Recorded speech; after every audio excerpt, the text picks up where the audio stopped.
Nem só de paixão se faz uma boa gestão. É preciso ter também competência profissional. É o que garante o presidente do Flamengo, administrador Eduardo Bandeira de Mello, em entrevista exclusiva para o CRA-RJ e para a Revista Brasileira de Administração. Confira. No BNDES eu passei por várias áreas de atuação possíveis, né? Desde as questões ligadas à administração interna do banco, mas principalmente voltadas para a área operacional do BNDES. Então, você na área operacional do BNDES, você conhece, né, muitas empresas, né? A sua função é analisar empresas, analisar projetos. E isso me deu assim, uma vivência muito grande. E eu pude conhecer como funcionavam boa parte das empresas brasileiras. E passei por vários departamentos no banco. E quando eu cheguei ao Flamengo, né, eu certamente já podia me considerar um administrador experiente, né, que conhecia boa parte das empresas brasileiras, dos setores de atividade. E isso, com certeza, está me ajudando muito no Flamengo.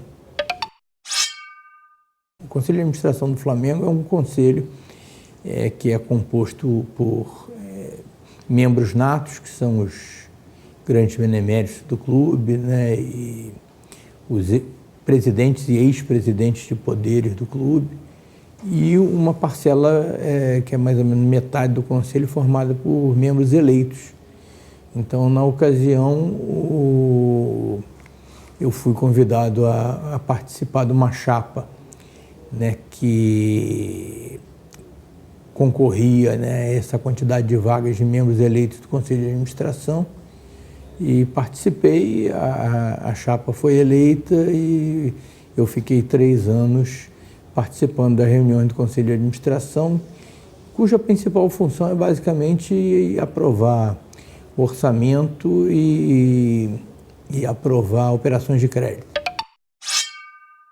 A Chapa Azul trazia uma promessa de profissionalização do clube, né, pelo fato do futebol ter atingido uma complexidade muito grande ao longo da história, né, o que não vinha sendo acompanhado pela administração do Flamengo. A Chapa Azul, desde o início, colocou que a administração do Flamengo seria exclusivamente profissional. Você teria diretores contratados, recrutados no mercado por mérito, né, e que se dedicariam em tempo integral, em dedicação exclusiva ao Flamengo. E os vice-presidentes, né, que é um cargo, vamos dizer que são cargos políticos, eles comporiam uma forma de conselho de administração, que é o conselho diretor, que ficaria trabalhando no plano da estratégia, né, na definição de diretrizes, de metas, né, cobrar resultados, mas sem interferir diretamente no dia a dia do clube. O dia a dia do clube seria tocado pelos profissionais e, dentre os vice-presidentes, né, dentre os membros do conselho diretor, o único que daria tempo integral e dedicação exclusiva ao clube seria o presidente. E isso funciona desde então. Nós ganhamos a eleição em dezembro de 2012, assumimos em janeiro de 2013 e essa promessa foi cumprida desde os 5 do primeiro tempo. A dívida do Flamengo não só era muito grande, como tinha um perfil absolutamente inadequado, porque boa parte da dívida estava vencida. A dívida do Flamengo com o setor público, né, dívida tributária, dívida previdenciária, estava numa situação absolutamente incontrolável, que gerava penhoras de praticamente todas as nossas receitas. E, além disso, você tinha uma dívida trabalhista muito grande, né, com centenas de processos, né, na Justiça do Trabalho, além da dívida bancária. E agora a dívida que mais afligia o Flamengo naquele momento era a dívida tributária, né? A dívida com o setor público, porque boa parte dela estava vencida, fruto de apropriação indébita, de sonegação, e se alguma coisa não fosse feita, né, o Flamengo poderia entrar em colapso, porque ninguém pode trabalhar com a totalidade das suas receitas penhoradas. Além disso, o Flamengo vivia uma crise de credibilidade, né, o Flamengo era tido, e com razão, como um clube mal pagador, né, um clube que não cumpria seus compromissos, e isso, né, nos afligiu muito desde o início. Né, no meu discurso de posse, eu toquei nesse assunto e disse que o Flamengo, a partir daí, iria trabalhar para poder ser exemplo para os seus 40 milhões de torcedores. E a partir de determinados princípios, né, a partir de uma orientação estratégica como essa, que a gente começou a trabalhar para reduzir essa dívida. Né? Aí é uma longa história, né? Tem a coisa do Profut, né? Trabalhamos durante 2 anos e meio lá no Congresso Nacional para aprovar a lei do Profut, né? Que equacionava a nossa dívida tributária e escalonava, né, esse débito em 20 anos. E isso nos permitiu um alívio muito grande. Antes disso, nós tivemos que assinar acordos dramáticos com a Procuradoria da Fazenda Nacional para poder, pelo menos, deixar de ter dívida vencida e poder ter acesso a patrocínios de empresas estatais, acesso a recursos da Lei Geral do Esporte, né? E isso tudo através da certidão negativa de débito. Foi um período, realmente, o início foi um período muito difícil, mas felizmente, né, graças à compreensão da nossa torcida, graças ao apoio dos rubro-negros, a gente está conseguindo virar essa página. Conseguimos, a duras penas, também colocar a folha de pagamento do futebol em dia. Eu lembro da primeira vez que eu tive que me dirigir aos jogadores do Flamengo, logo no dia da minha posse, né, em que eles estavam se reapresentando e a gente devia 3, 4 meses de salário para eles. Né? Então, isso me enchia de vergonha, né? Eu tive, né, que falar com eles, né, que aquilo ali para mim era uma situação absolutamente insuportável, né, que eu tinha trabalhado 36 anos numa empresa que nunca atrasou meu salário nem 15 minutos, quanto mais 3, 4 meses, né, e que eu considerava isso uma coisa impensável, ainda por cima, para um clube que tem 40 milhões de torcedores, para dar exemplo. E prometi a eles, né, que nós íamos fazer todo o esforço possível para reverter essa situação, o que nós acabamos conseguindo, né? Alguns meses depois, nós já estávamos com o salário dos jogadores em dia, coisa que perdura até hoje. Antigamente, quando o Flamengo pagava uma folha de salário, né, com 2, 3, 4 meses de atraso, isso era notícia de jornal. Né? E pagar o que você deve não pode ser notícia, isso é uma obrigação. Né? Isso, felizmente, deixou de ser notícia no Flamengo. Tem gente que até hoje defende que o clube deve se endividar de maneira irresponsável, que deve fazer o sacrifício que for necessário para reforçar o time, sem se preocupar como é que vai pagar aquilo depois. Infelizmente, até hoje tem gente que defende isso. Quando a gente conseguiu as certidões negativas, fizemos um acordo com a Procuradoria da Fazenda Nacional, nós tivemos que pagar 80 milhões em dívida, né, para conseguir aquela situação que nos levou a certidões negativas. E fechamos um acordo de patrocínio com a Caixa Econômica Federal de 25 milhões por ano. Teve um conselheiro do clube que me chamou de otário em público, né, porque eu tinha pago 80 milhões para poder receber 25. Então ele fez a conta, né, 80 é mais do que 25, então, infelizmente, tem gente que acha isso até hoje. Vai ter sempre, né, mas é minoria e com certeza não representa os 40 milhões de rubro-negros que têm orgulho hoje em ter o seu clube sempre citado como exemplo de boa administração, de transparência, né, de sucesso aí na área de gestão. Eu acho que não podia ser outro caminho. Essas críticas que a gente sofreu, né? São críticas que a gente imagina que nós sempre imaginamos que receberíamos, mas a gente não sabe proceder de outra maneira, né? O Flamengo tem 40 milhões de torcedores e isso nos dá uma responsabilidade muito grande para andar na linha.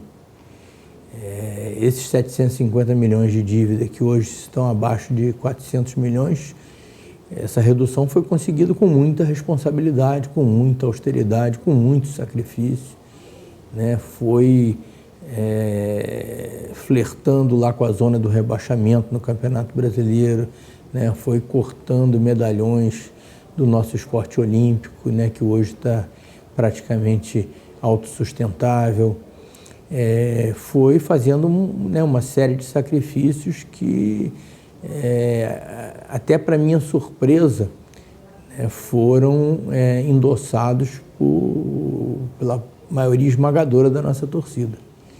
Acho que a torcida sempre compreendeu que esse nosso sacrifício ia nos levar ao lugar que a torcida do Flamengo merece, né, que é o máximo, né, ganhar todos os títulos e tal. E eu acho que a gente vai chegar lá. Eu acho que também que o trabalho não para quando terminar o meu mandato, né, no final de 2018. Né, vai vir alguém do nosso grupo, né, que vai assumir o meu lugar e o Flamengo vai continuar essa trajetória aí de crescimento, né, rumo, né, à excelência em todos os sentidos. Com certeza no ano que vem nós vamos estar numa situação bem melhor do que nós estamos hoje, mas em momento nenhum nós vamos mudar o serviço como completo. A luta continua, né, como se diz aí nos movimentos aí. E essa luta não pode parar. Eu acho que é motivo de muito orgulho, né, o que nós estamos fazendo aqui no Flamengo. Então participar desse processo para mim, né, é alguma coisa assim inimaginável em termos de satisfação pessoal, e principalmente quando você está administrando, né, uma coisa, né, que é a coisa mais importante da sua vida, né, depois da sua família, né? O Flamengo sempre foi, né, depois da minha família, o que existia de mais importante na minha vida. Então, eu poder estar contribuindo aqui para o sucesso, para a grandeza do Flamengo, né, isso me dá uma satisfação muito grande. E é isso aí. Eu acho que o fundamental é reconhecer que o esporte hoje, que o futebol hoje é um negócio extremamente complexo, né? Então ele tem que ser administrado com a responsabilidade que os negócios complexos requerem. Então,